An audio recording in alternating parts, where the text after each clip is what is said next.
Madalas nagiging makalimutin, ano? Oo nga, mahirap pagkakataon naman na tumatatak sa ating isipan, kaya hindi naman natin malimut-limutan, kahit sasabihin nagiging malilimutin ka na, di ba? Depende sa tatak. Oo, Diba? oo. Pangalan ng asawa mo, never makakalimutan yan. Yung may utang ka, malilimutan mo yun. Masarap sana gumawa ng masasayang alaala hanggang sa ating pagtanda. Pero paano kung ang masasayang alaala maglalaho na parang bula? Yan ang kwentong inalam ni Marisol Abduraman. Anak? Meron akong anak? Sabi ng ilan, hindi raw mawawala sa Pinoy teleserye ang mga karakter na nagkaka-amnesia. Mag-asawa tayo? Ito, mag-asawa tayo. Bakit hindi ko matandaan? Pero ang 16 anyos na si Ashley, hindi naman artista. Ang kaso, karamihan sa kanyang alaala, hindi raw niya matandaan.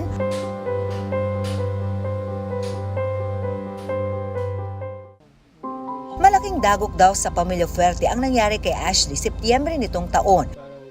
It's a motorcycle accident. Siya yung nagde-drive pala and tumalsik siya sa motor. Tumama yung ito. And marami siya mga gasgas. 2 stitches nga lang kaya hindi na ako nag-worry kasi sabi ko maliit lang. Pero habang nasa ospital, napansin ng inang si Jacqueline na may kakaiba sa anak. Biglang umiiyak na siya. Sabi niya, sino kayo? Nasaan po yung pamilya ko? Iyak siya ng iyak kasi hinahanap niya yung family niya. Hindi po yan yung mami ko. Kulot po yung mami ko. Nung kabataan niya, lagi ako nagpapakulot. Ang mga kamag-anak na bumisita sa ospital, hindi rin maalala ng dalaga. Dumating yung lola niya and na-recognize niya.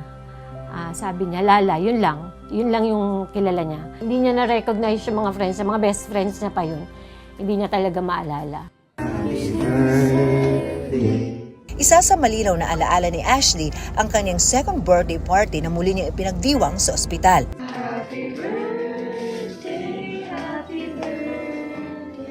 Nagpa-order lang ako ng cake. Yung mga ibang kamag-anak, yung mga classmates niya, nagpuntahan doon.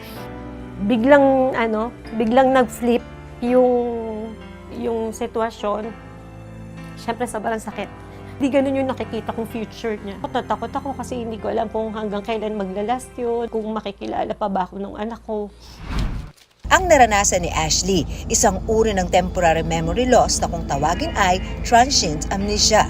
Pag sinabi mong transient ay panandalian lang, ika nga, in a few hours, babalik na yung memory or less than 24 hours, pwedeng bumalik yung memory. Depende sa tama sa brain, yung magiging epekto sa haba or lala ng amnesia. There is no really definite schedule or time kung kailan magre-recover yung pasyente. Ang mga tao na nakasama ni Ashley mula pagkabata, maalala din kaya niya? Sa tulong ng tiyahin na si Eileen at pangalawang ina na si Vicky, binisita nila si Ashley para makita ang kalagayan nito. Vicky, ninang mo ko. Natulog siya minsan sa bahay namin. Actually, ang tawag niya dyan, Manong and Manang. Kasi silang mag-asawa, Manong and Manang ang tawagan. Can't remember, sorry. Ako si Tita A, hindi mo ako nakilala. Mami ako ni Mimi. 60th birthday ni Nanay, reunion. Reunion. Diba? Sabayo kayo ni Mimi. I can't remember, sorry. Kahit magpakita lang litrato, hirap silang maalala ni Ashley. Naiiyak lang ako ng konti kasi hindi niya na ako nakikilala. Okay lang, pero okay lang. Nasasad talaga ako kasi syempre si Iya, hindi niya na ako makilala. Siya si Manang. Higit isang buwan na mula na magkaroon ng amnesia si Ashley. Ayon sa eksperto, maaari raw na balakid ang childhood trauma kaya hindi pa tuluyang bumabalik ang kanyang alaala. Kung sa trauma, syempre pag nag-recover na yung brain, babalik na yung memory. There's no really definite treatment for amnesia.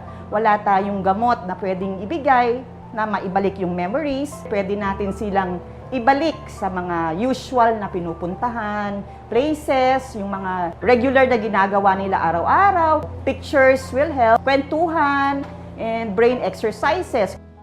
Sa ngayon, sumasailalim si Ashley sa psychotherapy para matulungang bumalik ang kanyang alaala. Sa tulong ng pamilya ko, sila lang po yung pinangahawakan ko. Alam kong sobrang hirap ng pinagdadaanan ko ngayon, pero alam kong madaming nagmamahal sa akin.